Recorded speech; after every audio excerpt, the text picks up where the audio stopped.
Supreme court ने फौजी अदालतों में आम शहरियों के ट्रायल और कब्ल-ए-वक्त असेंबली तहलील किए जाने के बाद 90 रोज की आईनी मुद्दत में आम इंतखाबात कराने से मुतालिक दरखास्तों को पीर के रोज समाअत के लिए मुकर्रर कर दिया है। काज लिस्ट जारी कर दी गई है। चीफ जस्टिस ने इससे पहले रिमार्क्स ये थे कि अदालत आने वाले हफ्तों में अहम मुकदमात की समाअत करना चाहती है, इसीलिए इन केसेस का मजीद इल्तवा मुश्किल है। इससे पहले इस केस की आखिरी समाअत 3 अगस्त को हुई थी, जिसमें 6 रुकनी बेंच जो था उसकी सरबराही साबिक चीफ जस्टिस उमर अता बंदयाल ने की थी। इसके अलावा जस्टिस काजी फायज ईसा की सरबराही में 3 रुकनी बेंच जो है वो 90 रोज में आम इंतखाबात कराने के केस की भी समाअत करेगा, जिसमें मुश्तरका मफादात कौंसिल का जो मरदमशुमारी का फैसला है वो चैलेंज किया गया है। आज जुडिशल कमीशन ऑफ पाकिस्तान ने सिंध हाई कोर्ट के कायम मकाम चीफ जस्टिस इरफान सादत खान को बतौर सुप्रीम कोर्ट का जज तैनात करने की भी मंजूरी दे दी है और जुडिशल कमीशन ने हाई कोर्ट के जजेस की तकर्री के तरीकाकार पर भी गौर किया है। रोजनामा एक्सप्रेस की खबर के मुताबिक सुप्रीम कोर्ट ने आर्टिकल 184(3) के मुकदमात की फहरिस्त बनाने का भी हुक्म दे दिया है और सुप्रीम कोर्ट इन आईनी मामलात को अब किस तरह से आगे बढ़ाना चाहती है, क्या हो रहा है, इस पर बात करने के लिए हसनात मलिक हमारे सीनियर रिपोर्टर हैं, सुप्रीम कोर्ट को कवर करते हैं, मेरे साथ इस्लामाबाद स्टूडियोज में मौजूद हैं। हसनात, बहुत शुक्रिया। हसनात, सबसे पहले तो 2 अहम केसेस हैं, एक तो सिविलियंस के जो ट्रायल है उनका है फौजी अदालतों में। क्या लगता है ये मामला जो है वो जल्द जो है वो इस पर फैसला कोई आ सकता है सुप्रीम कोर्ट की तरफ से? देखिए जी, समाअत ऑलमोस्ट कंप्लीट हो चुकी थी जब इस बेंच की सरबराही साबिक चीफ जस्टिस उमर अता बंदयाल कर रहे थे। अटॉर्नी जनरल मंसूर अमान ने कहा था कि मुझे सिर्फ 1 घंटा चाहिए, तो केस एडजर्न कर दिया गया कि जी कुछ जजेस ने कहीं जाना है, छुट्टियां हैं, समर वेकेशन है, तो उसके बाद अब ये केस लग रहा है माइनस उमर अता बंदयाल, ये वही बेंच है। तो इन्होंने अगर देखें तो ये 1 दिन में भी हियरिंग कंक्लूड कर सकते हैं, क्या पता 2-3 दिन और लगा दें, क्योंकि पिटिशनर साइड को इन्होंने सुन चुके हैं, सिर्फ इन्होंने अटॉर्नी जनरल को सुनना है, तो उसके बाद जो है ये जजमेंट। और बेंच पे जस्टिस काजी फायज ईसा खुद शामिल नहीं है, चीफ जस्टिस? जी जी बिल्कुल, इसमें क्योंकि ये पार्ट हेड मैटर बज़ैर था और इसमें इतनी हियरिंग हो चुकी थी कि जो है वो समझा गया कि यही बेंच हो। और दूसरी बात यह है कि अब हम देख रहे हैं कि बहुत ज्यादा क्रिटिसिज्म हो रहा है कि जी चीफ जस्टिस काजी फैसला इस बेंच में नहीं बैठे, तो वो अब तो अपील भी है। अब जब अपील आनी है इस मैटर में तो ये 7 जजेस होंगे और वो जजेस होंगे जो इस पहले केस नहीं सुन चुके हैं, तो 7 में से वो बैठ जाएंगे। ये अब ये वो नहीं है कि 184(3) में जो जज बैठ गए हैं फिर वही रिव्यू में बैठेंगे, अब कोई जो है वो जज इंक्लूड नहीं हो सकता।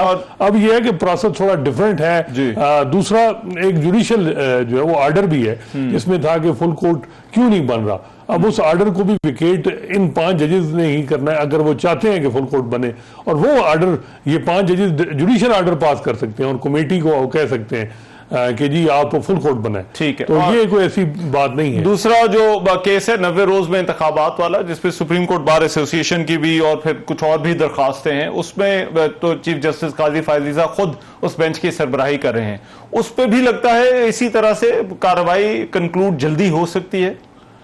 देखिए, वो उसमें जो बजाय लग रहा है कि वो जो मैटर है वो अगर कानून देखें supreme court practice and procedure act, उसमें है कि जब आइन की इंटरप्रिटेशन का मामला होगा तो कम से कम 5 रुकनी बेंच होगा। ये अब 3 जजेस हैं। बहुत से वकला इस पे सवालात उठा रहे हैं कि जी ये 5 रुकनी बेंच बनना चाहिए। रेगुलर जो है वो बेंच में केस लगा है, स्पेशल बेंच नहीं बनाया गया।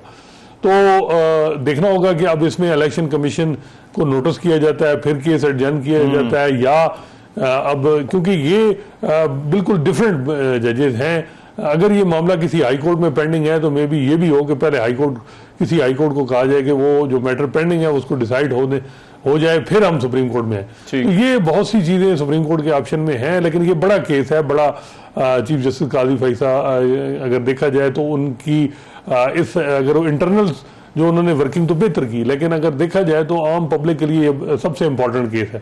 अब देखना होगा कि इसमें वो कैसे जो वो लेके जाते हैं चीज़ों को, क्या वो जो इलेक्शन कमीशन शेड्यूल देगा उसको अप्रूव करते हैं, या वो कहते हैं कि नहीं 90 दिन के अंदर ही इलेक्शन कराए जाए, और 90 दिन में अगर कोई डिले हो गया, क्योंकि प्रोसेस इलेक्शन जो होता है वो 54 दिन का होता है, तो वो भाई उसके बाद शुरू हो। जब इसके बाद तो फिर गालिब इम्कान है कि वो जो इलेक्शन कमीशन का प्लान है में भी वो अप्रूव हो, लेकिन वो ये होगा कि उससे आगे पीछे ना होने दिया जाए, और वो अगर जनवरी में इलेक्शन है तो फिर जनवरी में ही इंश्योर हो। लेकिन ये चीजें कबल अज़ वक्त है, अब देखना होगा कि बेंच क्या करता है। आईनी मामलात के हवाले से इस वक्त क्या बात हो रही है, क्योंकि अब जबकि प्रैक्टिस एंड प्रोसीजर बिल वाला मामला तय पा चुका है, तो आपको लगता है कि आईनी मामलात, क्योंकि जाते हुकूमत ने बहुत सारी कानून साजी की, बहुत सारी पिटिशंस हैं मुख्तलिफ कवानीन के हवाले से, तो वो जो है वो टेकअप की जाएंगी और उन पर जो है वो कुछ फैसले आने का इम्कान है, बड़े फैसले आने का इम्कान है? देखिए, अब जो है वो चीफ जस्टिस काजी फैसल से जब पूछा गया, जब supreme court practice and procedure act pending था, तो कि केसेस क्यों नहीं लग रहे, तो उन्होंने कहा था कि जब ये कानून है, इस पे फैसला आ जाएगा तो फिर केसेस लगना शुरू हो जाएंगे। तो ये बजाय लग रहा है कि इस हफ्ते सबसे इंपॉर्टेंट केसेस लगाए गए हैं, तो अब ये है कि ये केसेस लगेंगे और बहुत जल्द इनके जो है वो शुरू खत्म होंगे। बहुत से केसेस हैं जैसे वो बड़े अरसे से पेंडिंग है, इंटरमेंट सेंटर का, मिसिंग पर्सन का केस है, और कई केसेस हैं, तो मेरा ख्याल है कि वो सारे केसेस अब फिक्स होंगे।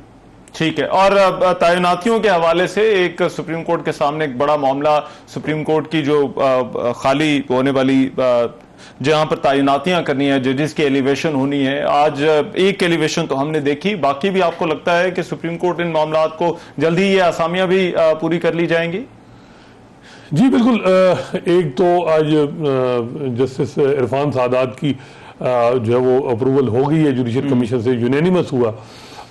दूसरा, अब एक सीट और खाली है, गालिब इम्कान है कि जो वो जज पंजाब से हों या बलूचिस्तान से हों, तो अब ये देखना है चीफ जस्टिस किसको नॉमिनेट करते हैं। फिर दूसरा जो है वो ये है कि रूल्स कमेटी कि जी रूल्स जो जुडिशल कमीशन के हैं उनमें तब्दीली लाई जाए, और उस हवाले से ये कहा गया है कि आज एलामिया भी पहली दफा जुडिशल कमीशन के इजलास पर जारी हुआ कि जी 27 तारीख तक जो भी सजेशन देनी है कि जजेस की अपॉइंटमेंट का क्राइटेरिया बेहतर करने के हवाले से वो दे दी जाए, फिर उसके बाद फाइनल मीटिंग बुलाई जाएगी और क्राइटेरिया पे बाकायदा एक जो है वो रूल्स बनाए जाएंगे। ठीक है, बहुत शुक्रिया। हसनात मलिक बात कर रहे थे सुप्रीम कोर्ट के जो अपडेट्स हैं। एक ब्रेक लेते हैं, ब्रेक के बाद वापस आते हैं, बात होगी पाकिस्तान ऑस्ट्रेलिया। फिर दूसरा जो है वो ये है कि रूल्स कमेटी कि जी रूल्स जो जुडिशल कमीशन के हैं उनमें तब्दीली लाई जाए, और उस हवाले से ये कहा गया है कि आज एलामिया भी पहली दफा जुडिशल कमीशन के इजलास पर जारी हुआ कि जी 27 तारीख तक जो भी सजेशन देनी है कि जजेस की अपॉइंटमेंट का क्राइटेरिया बेहतर करने के हवाले से वो दे दी जाए, फिर उसके बाद फाइनल मीटिंग बुलाई जाएगी और क्राइटेरिया पे बाकायदा एक जो है वो रूल्स बनाए जाएंगे। ठीक है, बहुत शुक्रिया। हसनात मलिक बात कर रहे थे सुप्रीम कोर्ट के जो अपडेट्स हैं। एक ब्रेक लेते हैं, ब्रेक के बाद वापस आते हैं, बात होगी पाकिस्तान ऑस्ट्रेलिया के क्रिकेट मैच की। Welcome back after the break. Pakistan और ऑस्ट्रेलिया की टीमें बेंगलोर क्रिकेट स्टेडियम में मद्दे मुकाबिल है, जहां ऑस्ट्रेलिया ने पाकिस्तान को फतह के लिए एक रिकॉर्ड हदफ दे दिया। ऑस्ट्रेलियाई ओपनर्स डेविड वार्नर और मिचेल मार्श ने 259 की रिकॉर्ड पार्टनरशिप जो है वो कायम की। पाकिस्तान ने टॉस